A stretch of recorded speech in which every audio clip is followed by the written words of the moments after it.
He was appointed representative for the Kansas House 46, which you probably know is Central Orange, basically. He was then re-elected in 04, 06, 08, 2010, and 2012. And then in 2014, he ran for governor of Kansas. You almost got it. Yes, almost got it done. And while in the House, he became the minority leader. He will represent our 2nd district in the U.S. House after November. There's no doubt about that. He's going to win this election.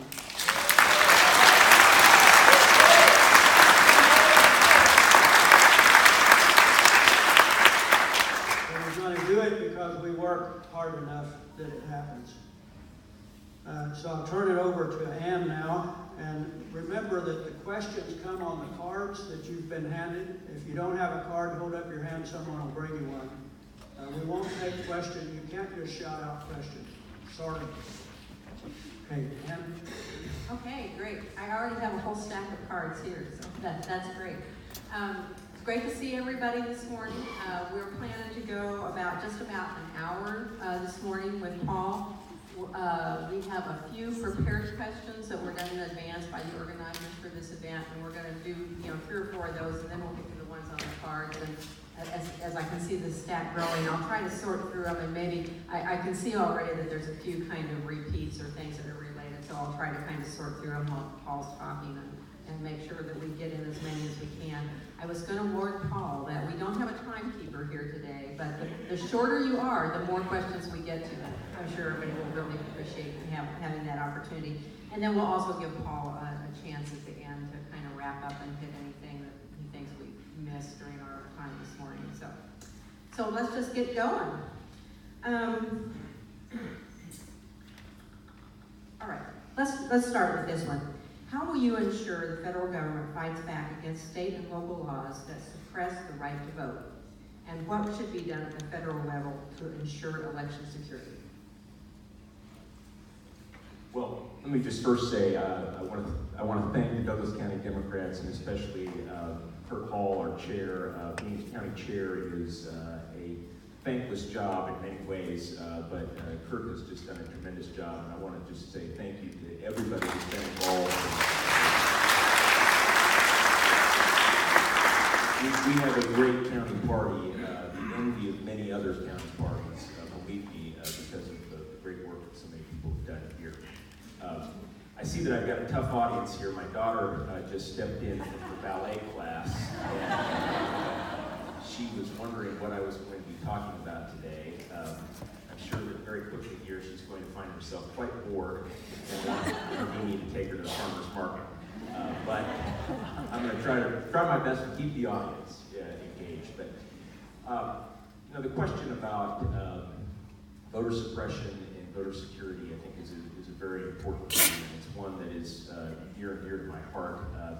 After I lost the governor's race, I went back into my law practice and took on a case representing a couple of plaintiffs in the lawsuit against Chris Kobach. And fortunately, we have gotten some very good results from that case. And here in Kansas, basically, Chris Kobach put us out of voter registration business. Many of the people I see in this crowd have been involved with League of Women Voters, and the League of Women Voters has done so much great work in registering voters. And Chris Kobach basically killed the good old-fashioned League of Women Voters voter registration drive. But thanks to Judge Julie Robinson, I think interpreting the law rightly, we're back in the voter registration business. By the way, Judge Robinson is not one of those, quote, liberal judges that they often talk about on Fox News or whatever. She was appointed to the bench by George W. Bush. So that tells you a little bit about what Chris Kobach has been doing. But at the federal level, we have the Voting Rights Act that was passed back in the 1960s, which the Congress has been trying to erode. And I think one of the things we have to do is we have to ensure that the commitment that was made to Americans in the Voting Rights Act is upheld. And we have to, I think, crack down on those states and whether it's municipalities that are trying to take actions that are going to have the effect of suppressing people's ability to vote. Earlier this week, I was with Jason Kander, who's the Secretary of State of Missouri. Imagine that, a progressive Secretary of State who actually believes that we ought to make it easier for people to vote. That's a foreign concept to us here in Kansas in recent memory because of what Ms. Kobach has been doing. But you know, I'm prepared to live with the results of an election. If everybody showed up to vote and I lost, I'd be happy because everybody went out and participated. But when you have people who are out there who are trying to change the rules to manipulate the landscape of who shows up at the polls, I think that is an assault on our democracy. And it's one that all of us, no matter what your political views may be, have to work to protect.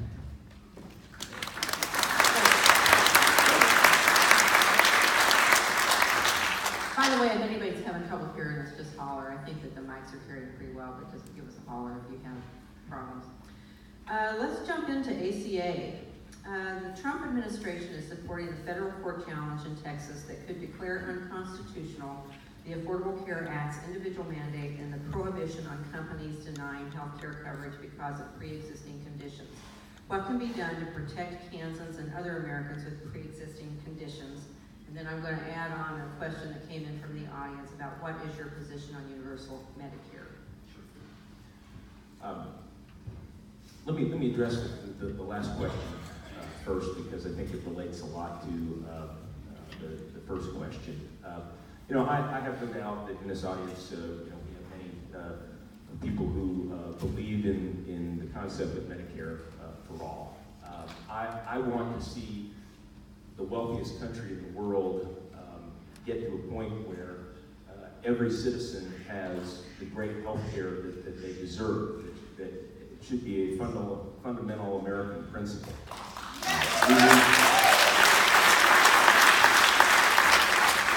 I also think we have to be realistic in knowing that it's not going to happen overnight. You know, progress has been made on healthcare. It's been very slow progress, and we know that whenever we try to do something to change the healthcare fabric in this country, there are many very powerful interests who are going to be fighting to preserve the status quo, whether they're insurance companies, whether they're pharmaceutical companies, and that's why I think it's critically important that we send people to Washington who aren't going to be representing their interests and aren't going to be representing our interests, because we have unfortunately the inverse right now in Washington. We have people who are constantly protecting the insurance companies and protecting the pharmaceutical companies and allowing them to take advantage of Americans. But I think that the healthcare fight right now is summed up in this question very well. You know, the Affordable Care Act was a hard fight to get that through Congress, and the people who were there at the time will tell you that it's imperfect.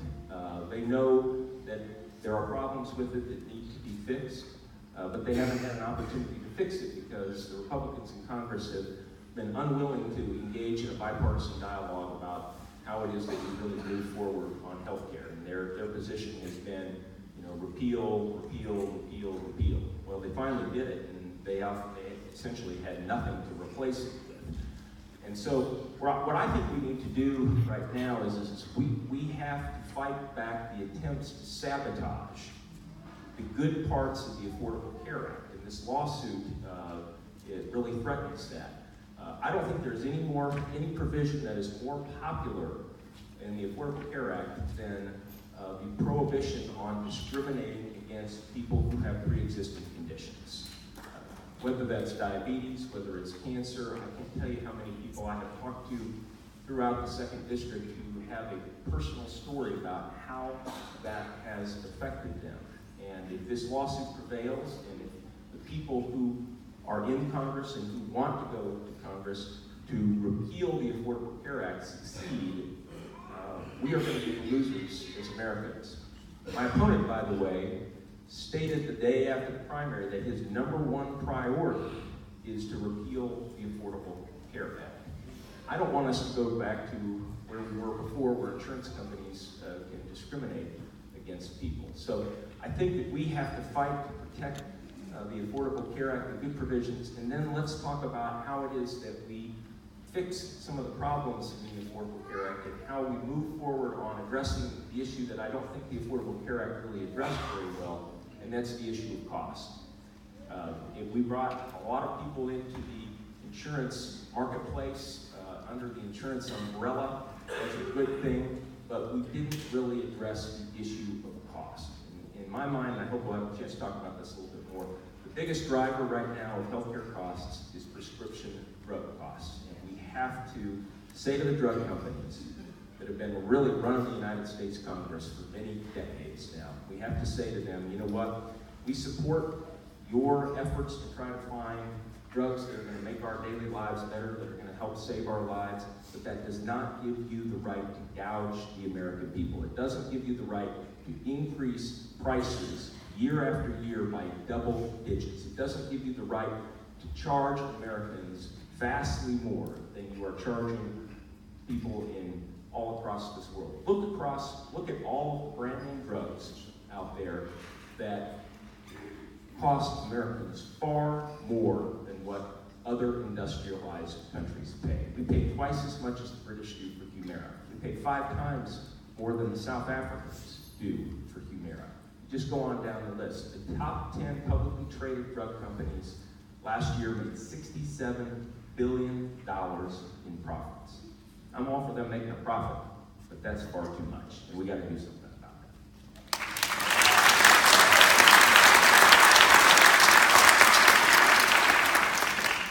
I think let's move to tax policy, and I'm trying to kind of, reach in and pick out questions that kind of go with some of the stuff that we already had prepared. The question that we have is, what revisions or reforms do you support in this tax policy? And then let's tack on one of the audience questions, which is, how can you convince voters that the tax cut is a scam?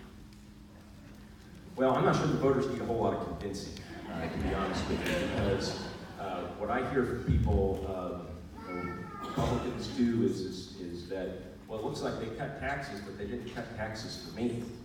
And that's the truth, if you look at it. Back when we were having this tax discussion, I wrote an op-ed for the Topeka Capital Journal, and I put out essentially my plan. I spent a weekend just diving through all kinds of information, and I found $90 billion of tax savings if we go close various loopholes and credits and things that just don't make any sense. And by the way, every single proposal that I had has bipartisan support in the Congress. And I said, there's $90 billion that we can pass along to the American people for a tax cut for the middle class and lower income Americans. Nothing for the big corporations, nothing for the wealthiest, because frankly, they don't need a tax cut. But you look at the plan that Donald Trump signed into law, 83% of that tax cut goes to people who make over $900,000 a year. I'm not making this up. That's not fake news. That comes from the Congressional Budget Office. 83% goes to people who make over $900,000. Now, I don't know if you know very many people who make over $900,000. I'm not sure I know anybody who makes over $900,000. And there sure aren't very many of them that live here in eastern Kansas. But this is what happens when the people who run Congress are working for the people who fund their political campaigns. And you see a tax plan that benefits a guy like Sheldon Adelson, who got a windfall of over $700 million. Well, Sheldon Adelson got a pretty good return on investment. He's now given $30 million to this big super PAC that's running all the ads against me. But $30 million contribution for his $700+ million tax windfall. I mean, we need to be cutting taxes for people who deserve a tax cut. And if you look at the middle class, the growth of middle class income has been stagnant over the last 50 years. Right here in Kansas, we're paying the second highest sales tax on groceries of anywhere. And if you look at this tax plan, it looks a whole lot like what Sam Brownback tried to do. It's the trickle-down economics again. Is give it to the wealthiest of Americans, and it'll trickle down. Well, Marco Rubio had a great statement about this a little while ago. He said, you know, the commitment was that this was going to trickle down to the American worker, and it hasn't happened. Marco Rubio was right about that. And I think when I go to Washington, I want to promote tax policies that are going to give tax cuts to the people who deserve a tax cut, and not to people who just simply don't need it.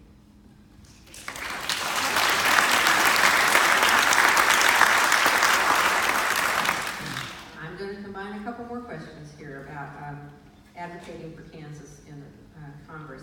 How do you plan to be effective advocating for the 2nd District, given the gridlock in Washington?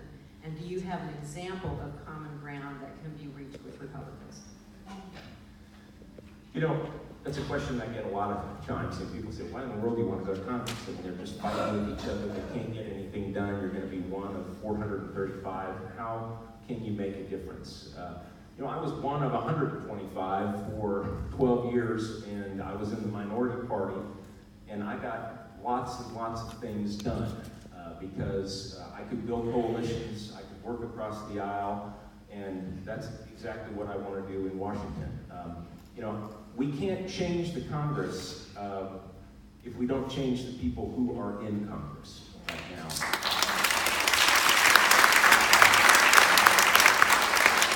And we have far too many people there that frankly are just creating noise, and they just go out and they try to play to their base and try to get reelected every 2 years. They have no interest in really getting anything done. They don't have any interest in talking to people who are of the opposite political party. And I know we're here in a gathering of Democrats, but you know, I'll tell you a quick story. When I was in the legislature, there was a woman who was in the Democratic leadership that came over to me one time. I'd been there for a couple of years, and she looked at me and she said, I've got you figured out. You're not really a Democrat. She said, you're always over there talking to those Republicans. And I looked at her and I said, well, you know what? We're not going to get anything done here unless we go talk to them, because they are the majority party. And you know, and it's one of the reasons, you know, we were able to pass the largest increase in education funding, working with Governor Sebelius when I was there. We passed a comprehensive transportation plan that was the largest job-creating program in state history. We balanced the state budget without cutting education at the height of the Great Recession. We had to build a bipartisan coalition to get all those things done. And what the Congress really needs right now is they need some problem solvers. They need people who are willing to get things done. And that's exactly what I'm going to do. My opponent is going to be a lapdog for whoever the Republican leader is. He's just going to take orders from them and go off and do that. He doesn't have any interest in working with Democrats, and that's not going to serve anybody in this district. It just won't.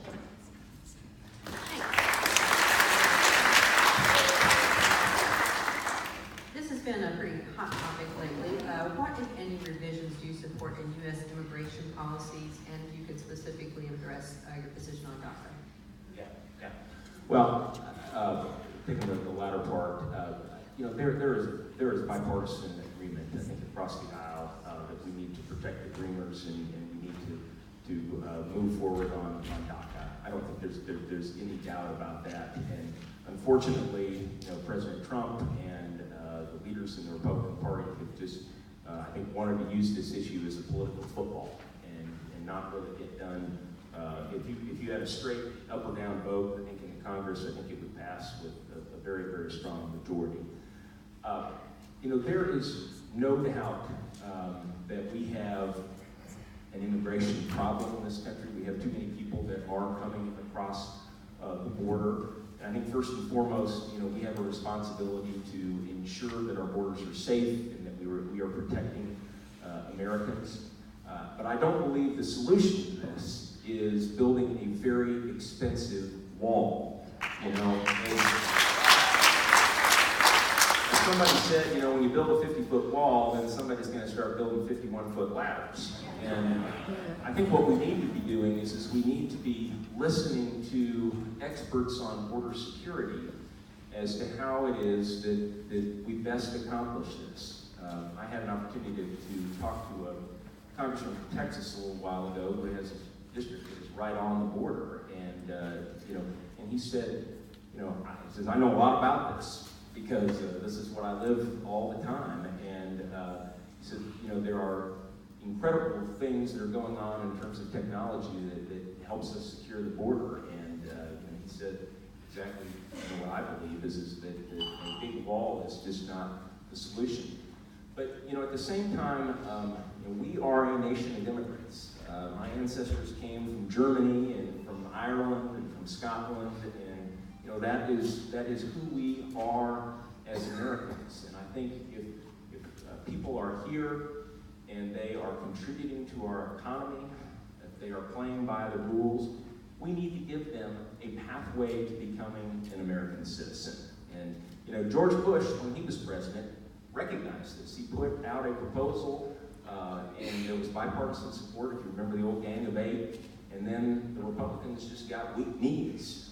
They started hearing from their base, and they weren't willing to stand up. And so I think once again, this is an issue where we need problem solvers in Congress. We need people who can find bipartisan compromise and can move forward on this, because we just can't continue to have inaction after inaction after inaction from a broken Congress on a very important issue like this. Okay, thank you. All right, what steps do you plan to take to protect our communities from gun violence?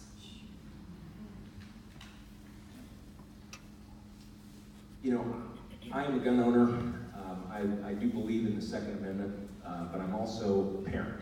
And when I hear from my daughter about the active shooter drills that she is going through at school, it alarms me.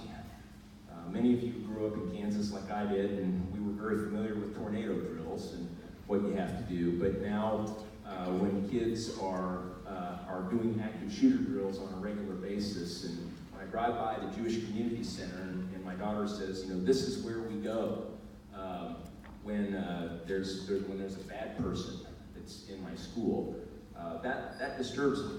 And I think that we have to listen to those kids, those very brave and courageous kids who walked out of their schools and said, hey adults, we don't feel safe at our school, and we can't necessarily do anything about it because we're kids, but you can do something about it. And I think, no matter what your political views are, I think we as adults, when we see something like that happening, we have to take that very seriously, and I think, frankly, we're failing our children if we don't act.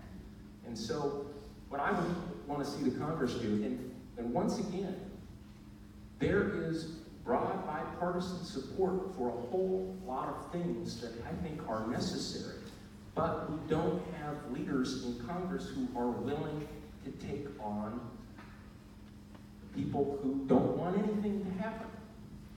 And, so we have a background check system in this country that simply is inadequate. I think that is the single most meaningful thing that we can do. Schools need more resources for security.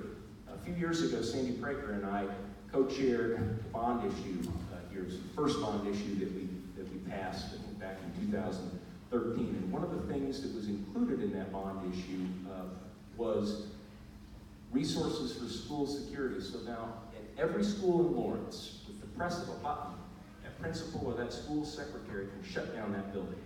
That's a great thing for our community, but it doesn't exist in a whole lot of other communities. And I think the federal government has a responsibility to help out with that. We have things out there that make guns into weapons of war. And whether front stocks, things like that, I think need to be outlawed. There's broad bipartisan support for that. Ted Cruz, can you imagine agreeing with Ted Cruz on something? Ted Cruz has a bill that criminalizes straw purchases. Well, it's a straw purchase that led to the shooting at the Jewish Community Center over in Overland Park. It's absolutely something that ought to be done. But also make no mistake that we none of us want to see any more mass shootings, but the biggest cause of gun violence out there is suicide. My wife works as the suicide prevention coordinator for the Eastern Kansas VA. She deals with it day in and day out. We were talking last night about yet another suicide that she was dealing with yesterday. And we need more resources for mental health in this country. We have to acknowledge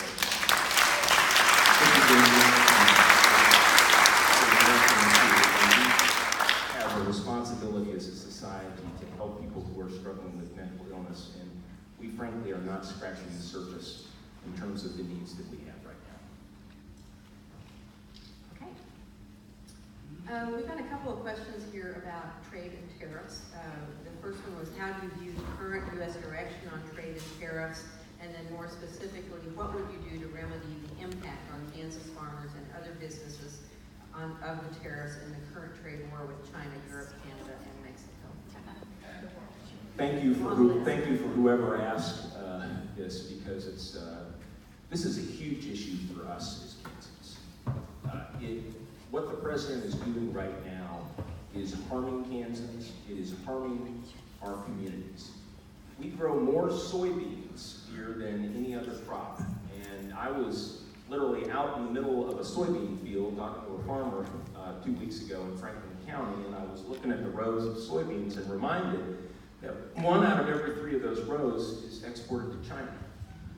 So when the Chinese put a tariff on soybeans and the price of soybeans drops $2 a bushel, it really hits home with a number of farmers.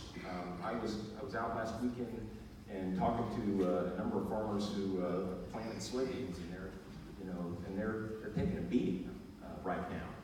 In Missouri, there's a study that came out that they estimated that the state of Missouri is going to lose about $725 million in economic activity as a direct result of the tariff on soybeans. And this isn't just affecting agriculture, it's affecting many, many other industries. I was in Coffeyville a while back and at a company that makes agriculture implement products, and the steel and aluminum tariffs are really killing this guy's business right now. It is all over the place. And what I think the president is frankly doing is he's trying to pit one group of Americans versus another. He's trying to play to people in the Rust Belt, and he's hurting people here. And this is where I have some issues with folks in our congressional delegation and frankly the Republican Party, because this shouldn't be a partisan issue. This is a Kansas issue. This is an American issue. And if there's ever an issue where Democrats and Republicans in Kansas ought to stand up together and say, Mr. President, you are doing things that are damaging our state and our people and our communities, and please stop it. Please stop it. I've been the only candidate in this race who has been vocal about this. Look at the candidates in the Republican primary and Mr. Watkins, and it has been crickets. They're afraid to stand up to the president and say that he is wrong. And frankly, we have to do that because he is hurting our state.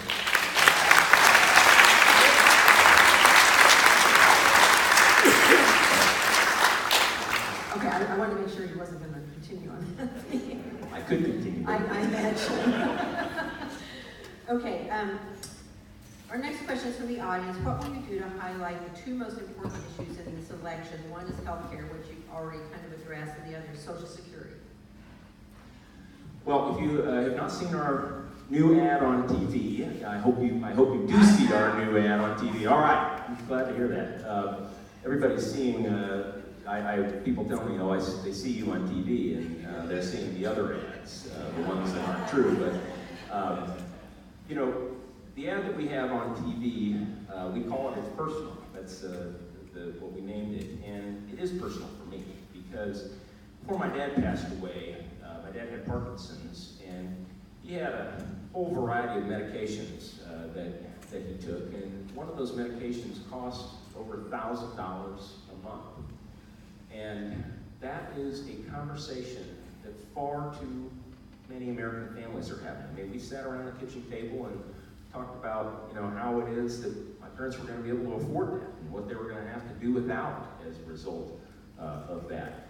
And every time I talk about that, people come and tell me stories, and just horror stories about how they're paying absurd amounts of money for prescription drugs. And so I'm going to talk about this as much as I possibly can because, as I said before, this is the single largest driver of healthcare costs. And when you see senior citizens that are paying over half of their Social Security income for out-of-pocket healthcare costs, most of which are related directly to prescription drugs, that we got to do something as a country. And the drug companies are just making record profits year after year after year. Price of Humira has gone up 100% over the last 5 years, 100%.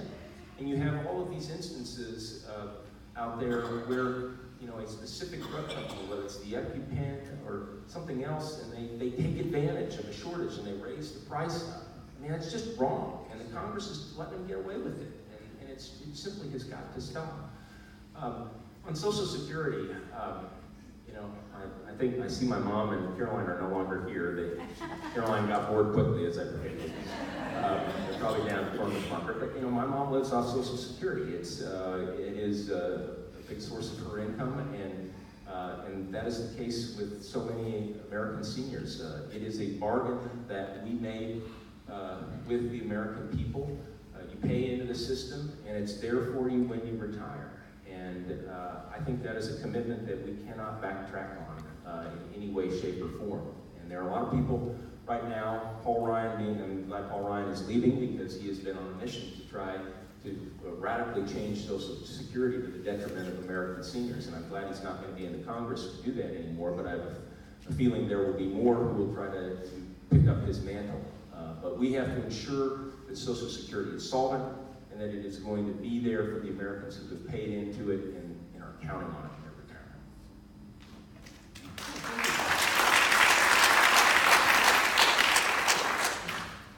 Today is National Rise for Climate. Since Trump pulled us out of the Paris Climate Accord, what should Congress do to control the rising temperatures? It is alarming to see the science and to see what is happening. I grew up right here in Lawrence, and I remember during the winter when there was snow on the ground. We're all enjoying a little bit of the cool end of the summer here, but that hasn't been the case across the road. The science is undeniable. And for President Trump to pull us out of the Paris Climate Accord, I think it's just a truly awful move that just flies in the face of all the evidence and all the data that is out there. We're the most powerful country in the world, and we need to be leading the global effort to deal with climate change. And when we pull out of an accord that every other country is a signatory to, with the exception of Nicaragua. By the way, the Nicaraguans don't think it's strong enough. That's why they're not in. Syria finally got in. That just makes us look terrible. And we have to be leading, because if you go around the globe, I had the opportunity to go to travel to China, and in China they have a neighborhood coal plant, and the pollution is horrible over there. And they like to say that they're doing a lot about it, and they are making some progress, but it's going to take leaders like the United States to be able to rally the world community, because this is not a Kansas issue, this is not an American issue, this is a human issue. It is a global issue, and the United States has to be a leader in this issue.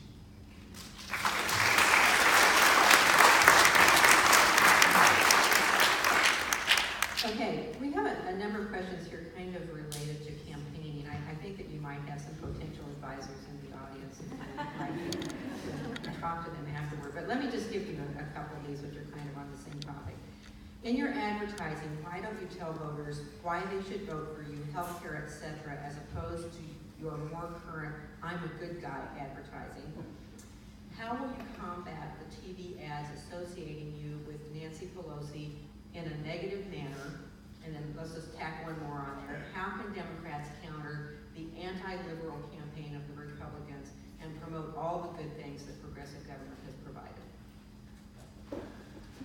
Well, first of all, I hope you have seen our new ad because I think it's a great ad and it talks directly about healthcare, which I think is perhaps the biggest issue that is on the minds of people right now, and they want to see action in the Congress. And so I think we have to effectively communicate to people that a vote for Paul Davis is going to be a vote for getting something done in the country about their health care costs.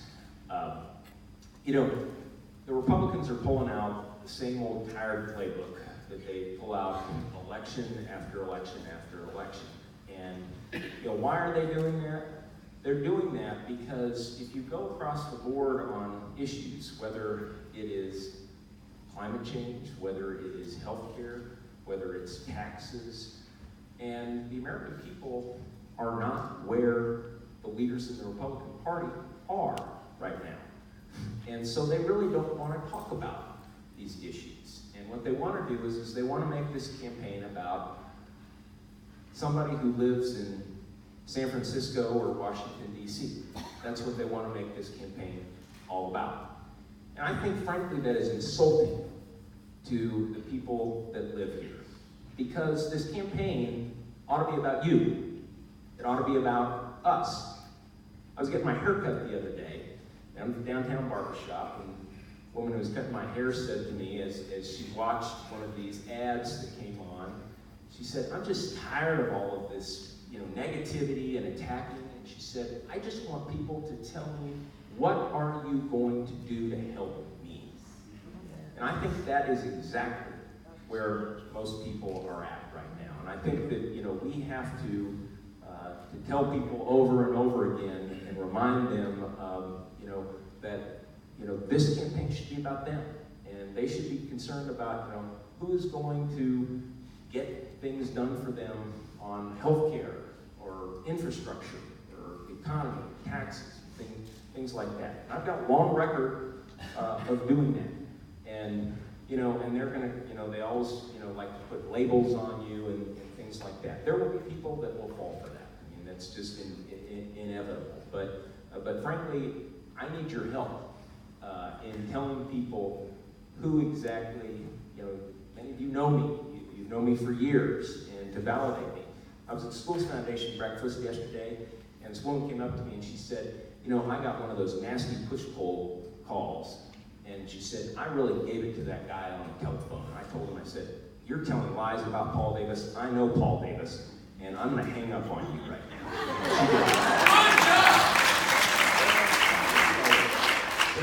They got, it's the same old playbook. It's just the same old playbook. And frankly, I think people are getting tired of it, and I think people are going to see through it. Okay, this is kind of a little bit voting and campaign related. A couple of questions. Where are the young voters? And how are we doing getting young people involved in voting? Well, they're all around us. Some of them are here.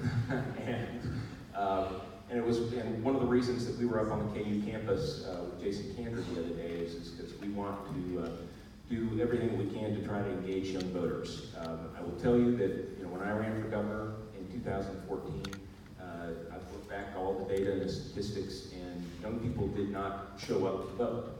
And and I bear some responsibility for that because I think that me and the Democratic Party, we have to do a better job of engaging young voters and talking to them about issues that matter to them. They don't care much about prescription drug costs. Many people in this audience do, but a lot of them, they don't. That's not a worry that many of them have right now. But what they do care about is climate change. They care about the fact that college tuition is becoming unaffordable.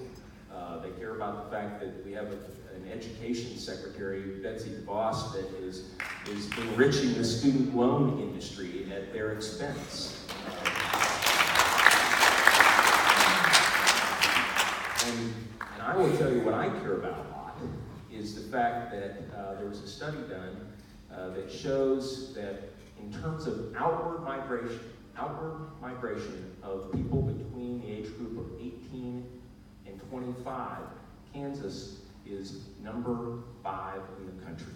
Our young people are leaving here because they do not see a future here, and we have to change that. We desperately have to. And I think, frankly, our political climate plays a big role in that.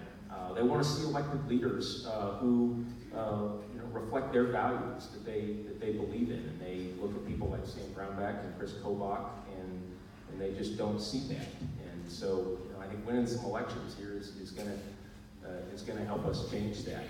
But I'm going to talk about this in my conclusion. But we have to mobilize young voters. We absolutely have to do it. We got people up on the campuses here at KU and at Washburn, at Pitt State, junior colleges, trying to get people engaged in the campaign, and I think that we have an opportunity to do it. I really believe that it can happen this time, and they can make a difference in this election. They really can.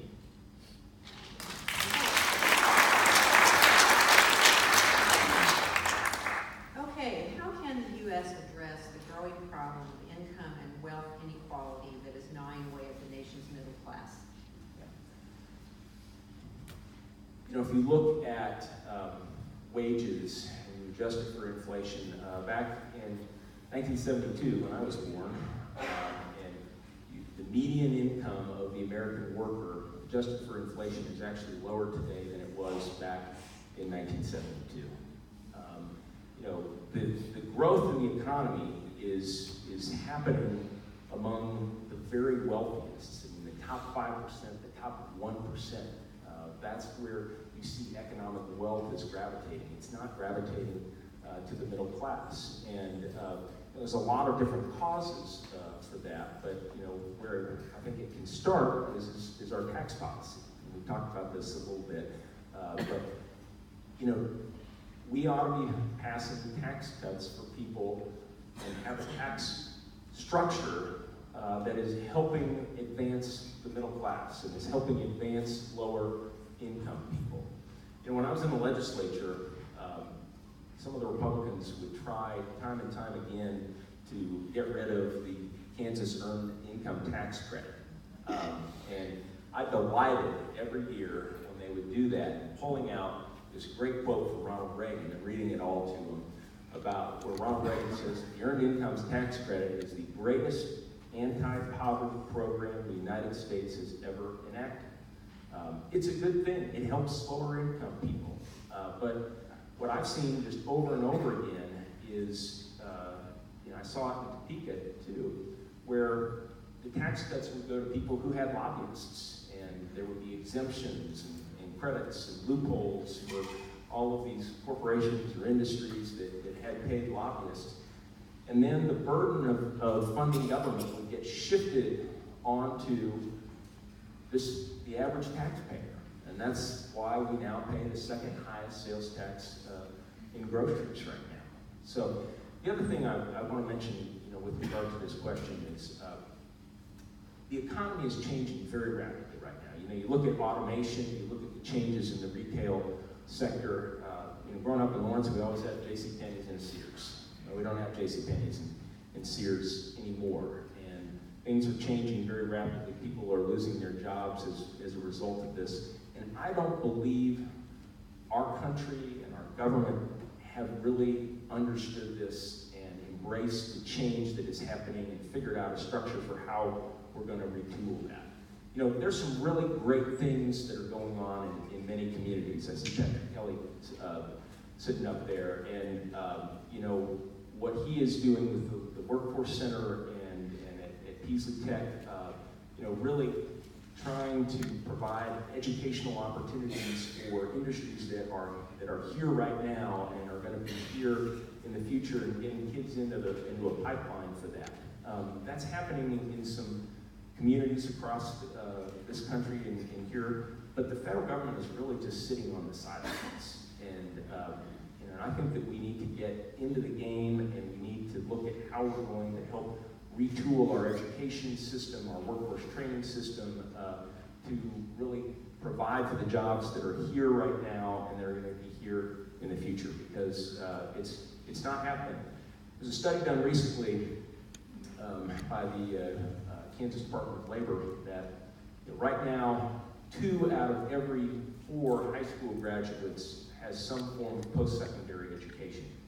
But the jobs that are going to be here in the next 5 or 10 years are going to require 3 out of 4 high school graduates to have some form of post-secondary education. I mean, we have to have a strategy for how we're going to do that. And frankly, we don't have that right now. And I think the federal government has got to get into the game here.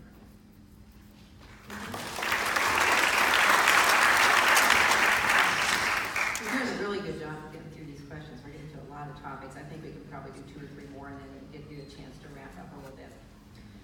As a freshman representative, what committee appointments do you believe you, one, and 2 are most likely to be appointed to, and why?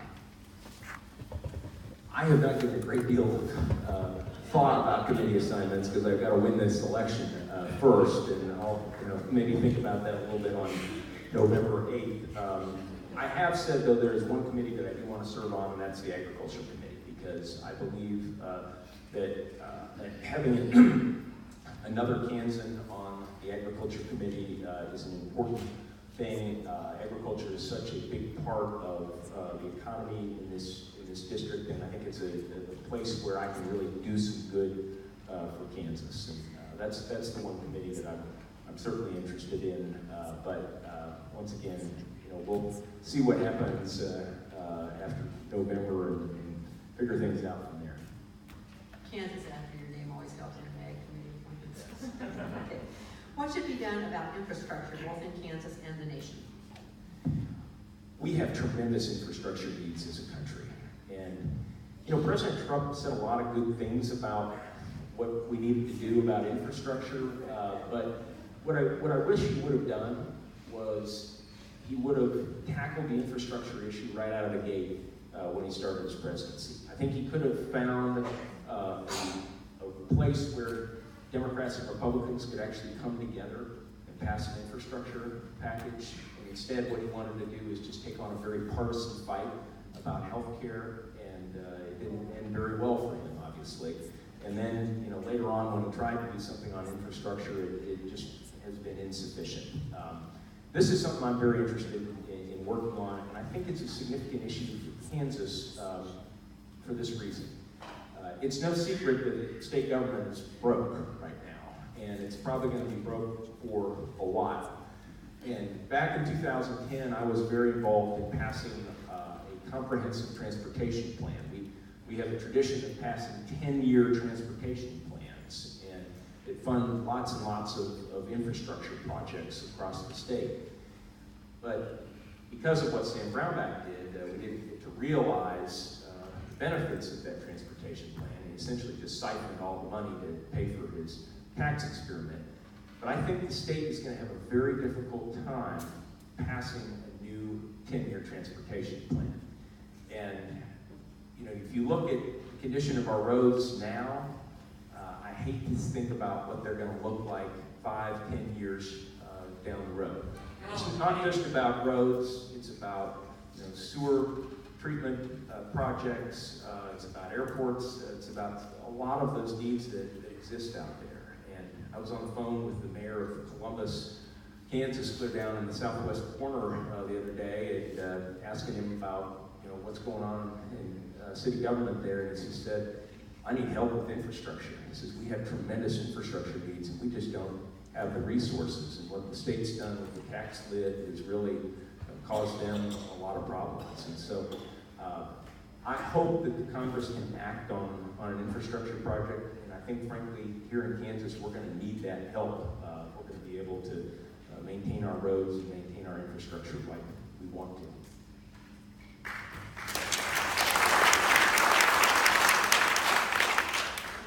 Do you support increasing public funding for early childhood education, both in the state and nationally?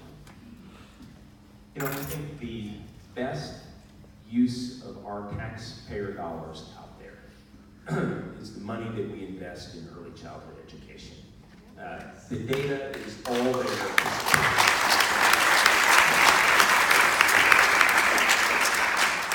It's an issue that Kathleen Sebelius worked on when she was governor. I know it's an issue that is near and dear to Laura Kelly's heart, and it's something that I want to work on in the Congress. You see the results that are produced by Head Start and other programs that help kids that are at risk at a very early age, and they're doing just tremendous things. But understand that kids these days have challenges that are greater than they have ever been in the past. I'm sure we have some teachers here in the room that can tell you the challenges that exist. I see that at Hillcrest Elementary School every day when I take Carolyn there in the morning, and I think that we have a responsibility, we have a moral responsibility to try to help those kids. And it's also, it's dollars. If you can spend $1 helping a kid get off to a good start, that's not $3 or $4 you got to spend later on down the road when they're in the juvenile justice system or in the correctional system. So I'm a very strong advocate of that, and anxious to work on that in Congress.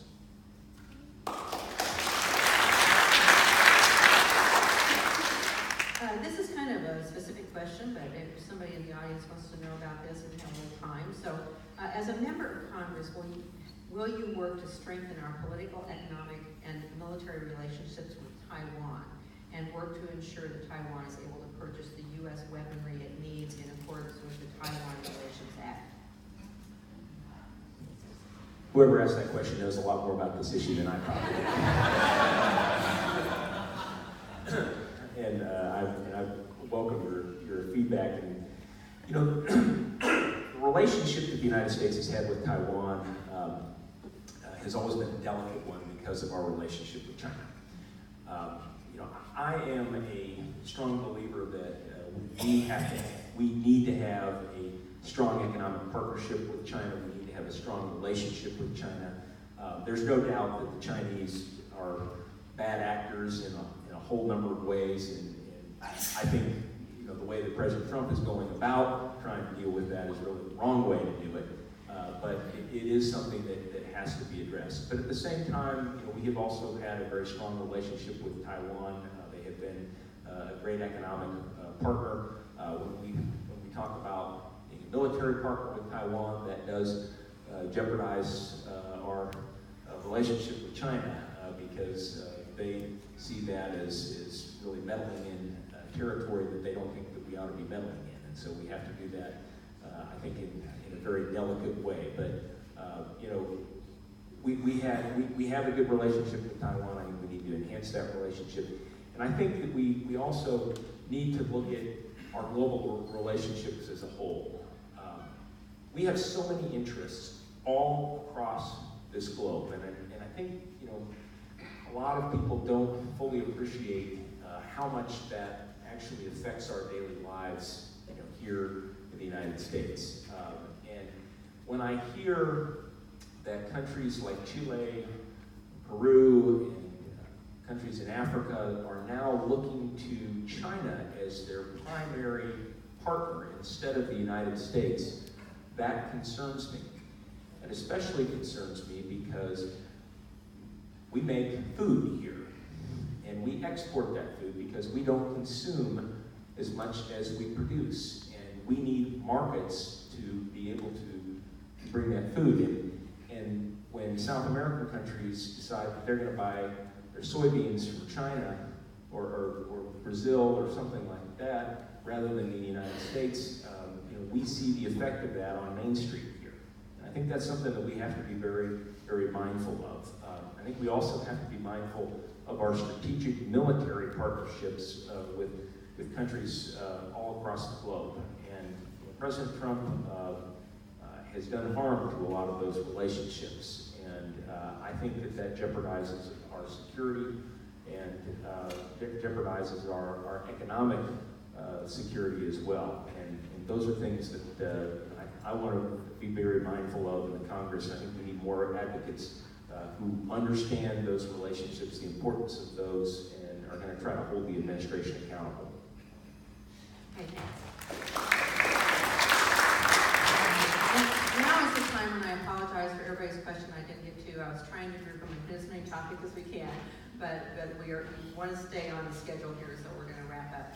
I kind of can't resist this question, and I'm going to just give it to you and then let you kind of morph into your closing comments.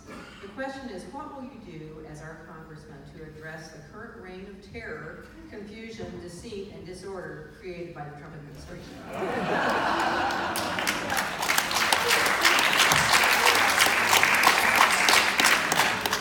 That is a big job.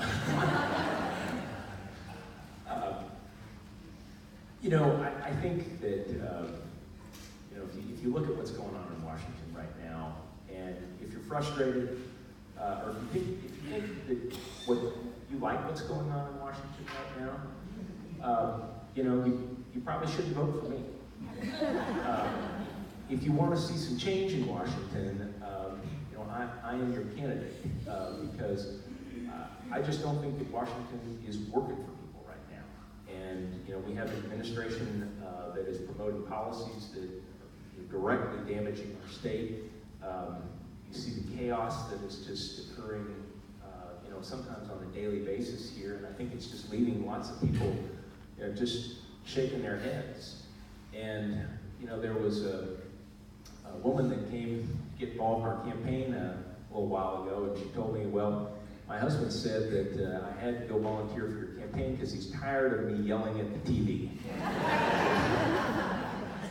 And you probably all know that feeling. And I'm gonna borrow a story that I heard Claire McCaskill tell a little while ago, and I just thought the way she told it was great. I will do no justice to the story, but she was talking about when she was a young prosecutor and just got out of law school, and she was in a prosecutor's office and was one of just a couple of women in the office. And she was kind of trying to figure out how it is that you ingratiate yourself with some of the older guys that were in the office. And she noticed that a lot of the guys in the office cussed. And so she thought, well, you know what, I'm just going to start cussing a lot. And maybe that'll help me kind of fit in. And so she started doing that. And one day, one of the veteran attorneys in the office pulled her aside and said, Claire, we have got to talk about your cussing problem. It's getting really bad. And he said, I'm going to put a little jar here on your desk. And every time that you cuss, I want you to put $1 into this jar. And so maybe that will kind of wean you off of cussing. And so what she translated this story into, she said, when I'm out around Missouri and I'm at the grocery store or something like that, and she said, people used to come up to me and they would say, thank you for what you're doing, or they talked to her about an issue, and she said, now people are coming up to me, they're grabbing me by the shoulders and they're saying, help us. And so the challenge that she made to the audience is she said, every time you feel like that, or you feel like cussing, I'm going to bring back the little jar that you need to put some money into. And she said, that jar lives at ClaireMcCaskill.com. Well, for you, that jar lives at DavisForKansas.com.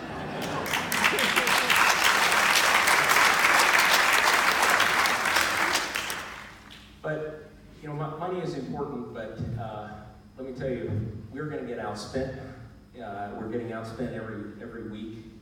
Right now, those ads, the Congressional Leadership Fund is running, they're spending about $250,000 a week.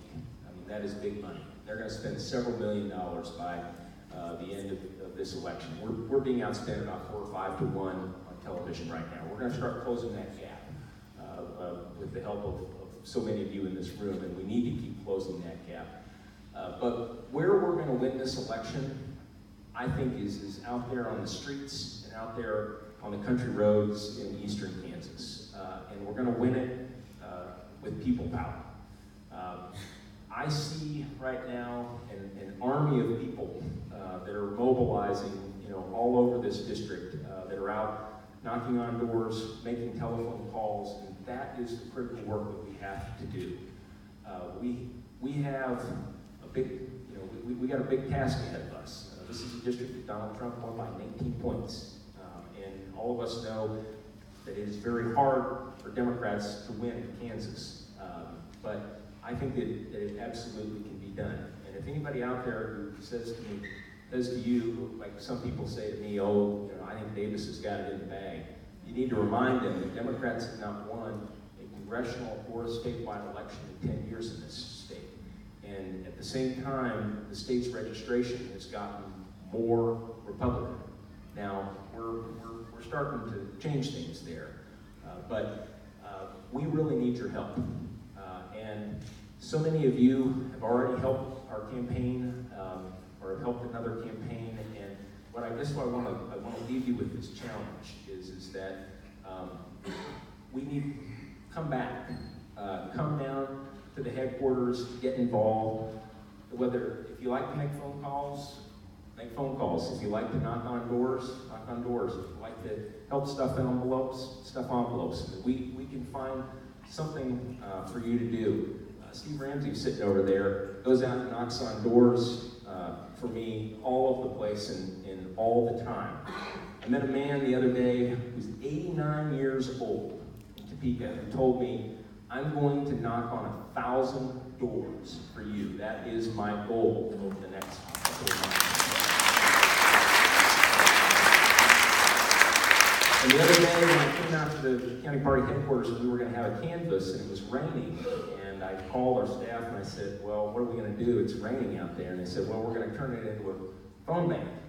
And I came out to the headquarters and people they had their umbrellas, they had their rain jackets on, and they said, nah, we're going to go out and knock on those doors anyway.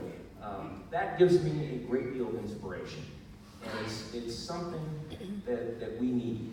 And I want to, leave with, this is ironic in a Democratic audience here, but I want to talk about a good Republican for just a minute. We lost a great patriot in John McCain recently. And what has transpired, I think, as a result of his passing is something that's very powerful. And I think it's something that we need to channel as Americans, over and over again. Cindy McCain wrote in an op-ed in USA Today yesterday, and she said, we must join together, shaped by our deepest values of liberty, equal justice, and respect for the dignity of all people, hardened by unwavering courage and integrity, and step into the arena to fight for a greater cause. President Obama picked up on that in his eulogy by saying, so much of our politics, our public life, our public discourse can seem small, mean, and petty. Trafficking in bombast, insult, phony controversies, and manufactured outrage. It's politics that pretends to be brave and tough, but in fact is born of fear. John McCain called on us to be bigger than that. He called on us to be better than that. So I hope that you will join me in trying to honor John McCain's legacy, honor his wishes by making this campaign about something that is really greater than all of us. It's about making our country better. We don't need to make America great again. America is already great. What we do need to do is we need to make it better for every American. So before you leave here, I want to ask you to do a couple of things. I want to ask you to pick up a yard sign. If you haven't picked up a yard sign, if we run out of them, just go out to the headquarters and grab one. Grab a bumper sticker, put it on your car, do a little free advertising for us, and volunteer. Volunteer to help us out. Because what David and Kurt said is absolutely right. I mean, we need a big turnout here in Douglas County if we're going to win this election. And if we win this election, I believe we're going to change the landscape in Congress, and we can start getting our country back on the right track again. So thank you for being here today.